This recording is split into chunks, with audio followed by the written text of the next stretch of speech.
Més de 200 litres d'aigua per metre quadrat es van arribar a recollir en alguns punts de Benicarló aquest cap de setmana. No obstant, la notícia més negativa de la intensa pluja es va produir al barranc de les Tosses de Pàndols, entre Càlix i Peníscola, on una dona de 27 anys i els seus 3 fills de 8, 6 anys i 7 mesos van patir un accident que va acabar amb la vida d'aquest últim. L'abundant aigua caiguda també va provocar inundacions en les localitats del litoral nord de Castelló.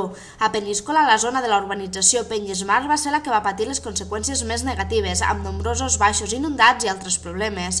Però Benicarló va ser la localitat que es va endur la pitjor part.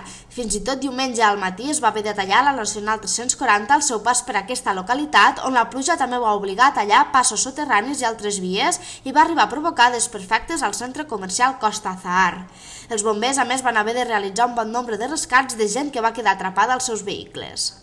La forta pluja va començar a caure dissabte a última hora de la vesprada. Ja diumenge va arribar el pitjor, tot i que, segons ha indicat l'alcalde de Benicarló, Marcelino Domingo, el Ministeri de Medi Ambient no els va informar d'aquesta possibilitat. Tenim que dir que les previsions de pluja no eren ni molt menys les que hem tingut, o sigui, pràcticament nosaltres, inclús el diumenge de matí, les comunicacions que teníem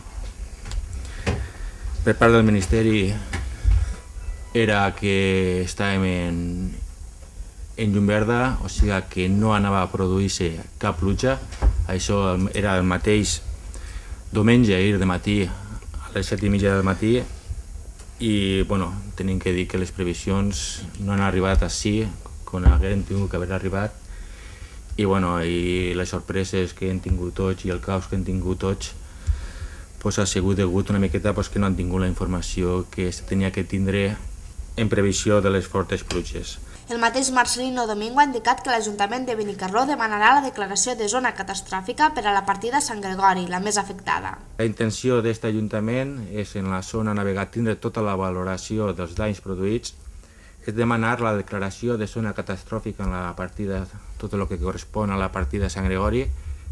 Acollim-nos a totes les ajudes i a tot el que faci falta per a la reparació dels camins i que totes les finques afectades